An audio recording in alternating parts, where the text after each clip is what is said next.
Olá, galera, Iob Marcato, voltando agora com o tema jornada de trabalho. Se é um tema que cai em concurso, esse tema é jornada de trabalho. Então nós vamos falar de forma bem tranquila aqui sobre os principais pontos, iniciando a análise da matéria. E nós começamos aqui afirmando a chamada natureza cogente das normas que tratam sobre jornada de trabalho. O que significa dizer que essas normas possuem natureza cogente? Significa dizer que elas são criadas para serem cumpridas, ou seja, são normas obrigatórias, são normas que não podem ser alteradas na sua grande maioria pelos sujeitos da relação de emprego. Quando o legislador cria ali limites para o trabalho, quando ele cria intervalos para descanso e alimentação, ele o faz querendo que sejam cumpridos. Por isso que eles trazem, por isso que o legislador traz essa natureza cogente. E essa natureza obrigatória de norma de ordem pública é vista muito facilmente na própria jurisprudência do TST, como nós vamos verificar em algumas súmulas daqui a pouquinho. Então, seguindo aqui, conceito de jornada de trabalho. O que é jornada de trabalho para o artigo 4º da CLT?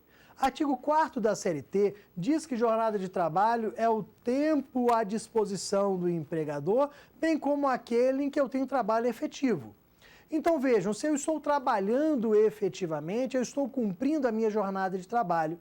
Se eu estou à disposição do empregador, eu também estou cumprindo a minha jornada. Porque vejam que eu estou à disposição dele, estou aguardando ordens. O tempo está passando e eu estou cumprindo a minha jornada de trabalho. Então nós podemos colocar aqui, como jornada de trabalho, o tempo, primeiro, efetivamente trabalhado, depois, o tempo à disposição, como eu falei. Só que também temos que colocar o tempo in itinere, que é o chamado tempo de deslocamento, que está previsto, anotem, no artigo 58, parágrafo 2º, e na súmula 90 do TST. Nós também temos uma outra súmula 320 do TST, mas a mais importante é a súmula 90. Então, o que seria esse tempo itinere, esse tempo deslocamento? Lendo o artigo 58, parágrafo 2º e a súmula 90 do TST, nós percebemos que esse tempo in itinere é o tempo que eu gasto do deslocamento casa-trabalho, trabalho-casa. Esse tempo, se preenchidos os requisitos previstos em lei, ele pode ser considerado jornada de trabalho. Ou seja, pode ser que aquele tempo em que eu estou dentro do ônibus fornecido pelo meu empregador seja considerado como jornada de trabalho. Só que para isso eu tenho que preencher alguns requisitos.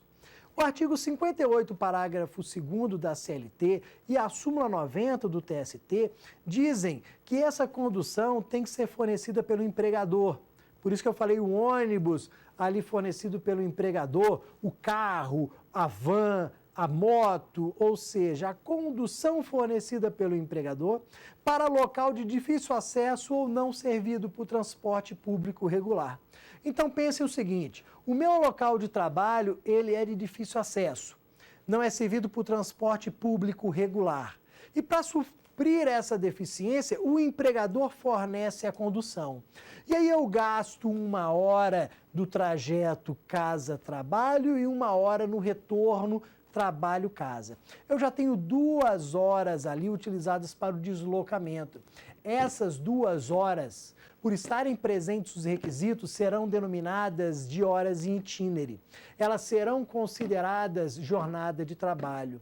Ou seja, das 8 horas que eu tenho que cumprir num dia, eu já cumpri 2 no trajeto in itinere, horas de deslocamento.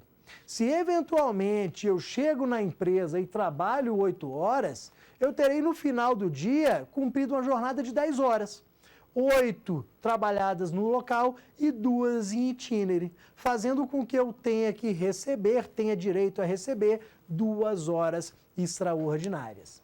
Então, para que haja aqui, para que seja configurada a hora in itinere, eu tenho que preencher esses requisitos.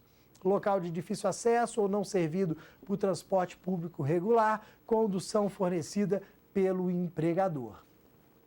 Só que olha o que acontece. Importante lembrarmos do artigo 58, parágrafo 3º da CLT, porque ele é muito lembrado nas questões de concurso. Esse artigo 58, parágrafo 3º da CLT, ele vai falar na possibilidade que existe para as microempresas e empresas de pequeno porte de alterarem a natureza jurídica desse tempo e também de trazerem ali a fixação de um período. Como assim? Se eu tenho uma microempresa ou empresa de pequeno porte, pode haver uma negociação coletiva fixando em 30 minutos diários em itineres. Mesmo que eu gaste mais, a norma fixou em 30 minutos diários. Isso pode? Pode. Para as demais empresas tem que ser o tempo específico mesmo, do dia a dia. Tem que ser o tempo efetivamente gasto. Além disso, esse parágrafo 3º do artigo 58 diz que para essas empresas aqui pode haver a alteração da natureza jurídica. Ou seja, em vez de pagar essas horas como salário, eu posso pagar como indenização, o que faz com que não haja a repercussão em outras parcelas. Tomem cuidado, destaquem esse parágrafo 3º e levem a redação dele para a sua prova. Seguindo aqui, outra espécie de jornada sobre aviso. Essa jornada sobre aviso, ela está prevista lá no artigo 244, parágrafo 2º da CLT. Lendo o 244 no CAPT, nós vamos perceber que ele é direcionado para o ferroviário, mas ele também se aplica aos demais trabalhadores.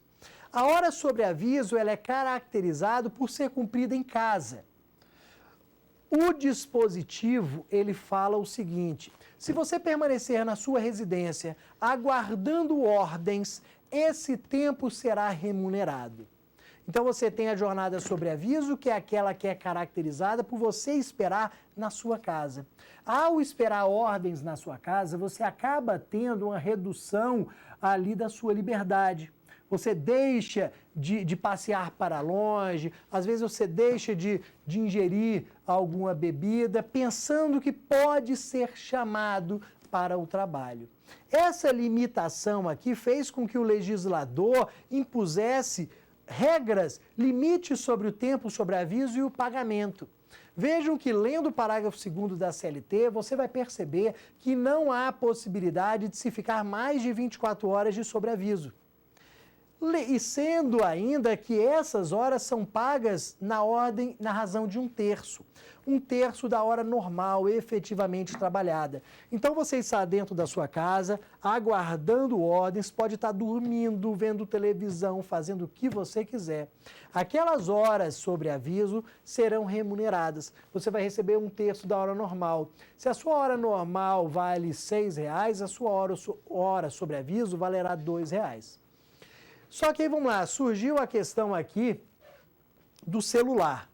O fato do empregador te entregar um celular e você ficar o dia todo com aquela encrenca lá no bolso, pensando que ele vai tocar. Você passa o final de semana todo olhando para ele com medo que ele toque. E aí você acaba deixando de sair para mais longe, você acaba deixando de realizar outras atividades com medo do seu chefe ligar para aquele celular. Você fica apreensivo, isso daqui acaba retirando um pouco da sua liberdade também. E em virtude disso, surgiram dúvidas. Será que esse período que você fica com o celular, ele é hora sobre aviso ou não? Olha o que acontece. Súmula 428 do TST tratou dessa matéria trazendo a seguinte regra. Primeiro, regra geral, utilização de celular não é hora sobre aviso. Leve isso para a sua prova. Então, regra geral, utilização de celular não é hora sobre aviso.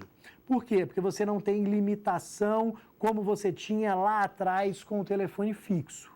Só que, vamos lá, inciso 2º da súmula 428. Se ficar caracterizado o sistema de plantão, que você estava cumprindo o sistema de plantão com o celular, aí sim esse período é remunerado como hora sobre aviso.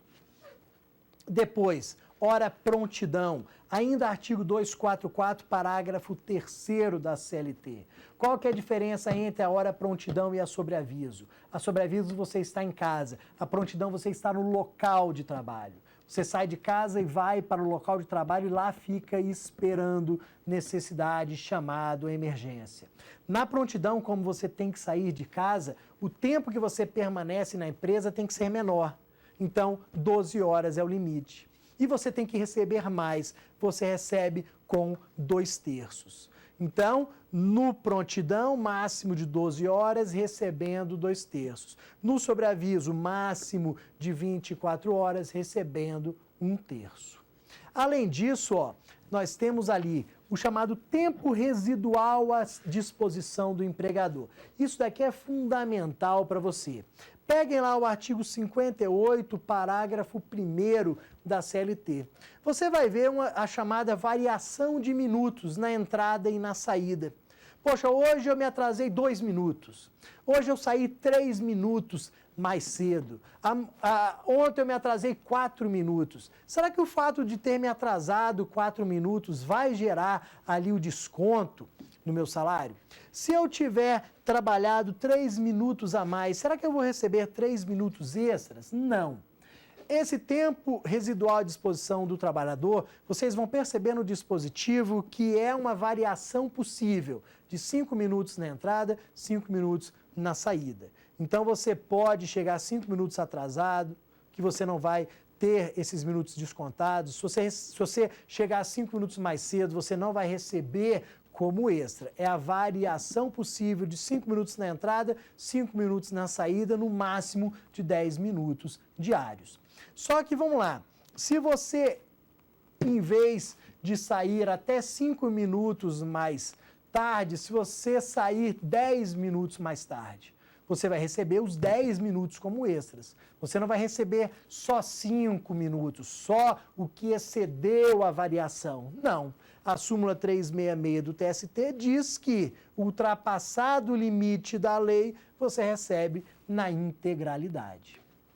Além disso, controle da jornada de trabalho. Artigo 74, parágrafo 2º. Quem tem mais de 10 empregados tem que controlar a jornada. Quem tem mais de 10 empregados? Quem tem 11. Tomem cuidado com isso. A letra A vai ser 10, está errado. A letra B é 11, correto. Cartões de ponto britânicos. Vamos controlar a jornada.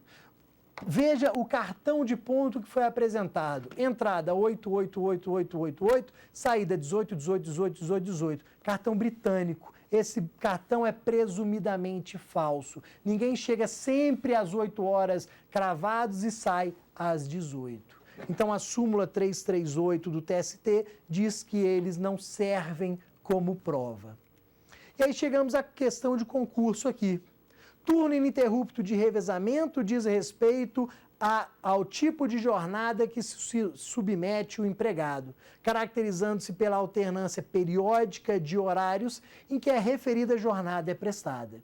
Visando compensar os prejuízos ao trabalhador decorrente dessa modalidade de jornada, o Constituinte estabeleceu jornada especial de trabalho de, letra C, 6 horas diárias, salvo negociação coletiva. Então, nós temos lá o gabarito C, consta no artigo 7º da Constituição Federal, turno ininterrupto, 6 horas diárias, salvo negociação coletiva.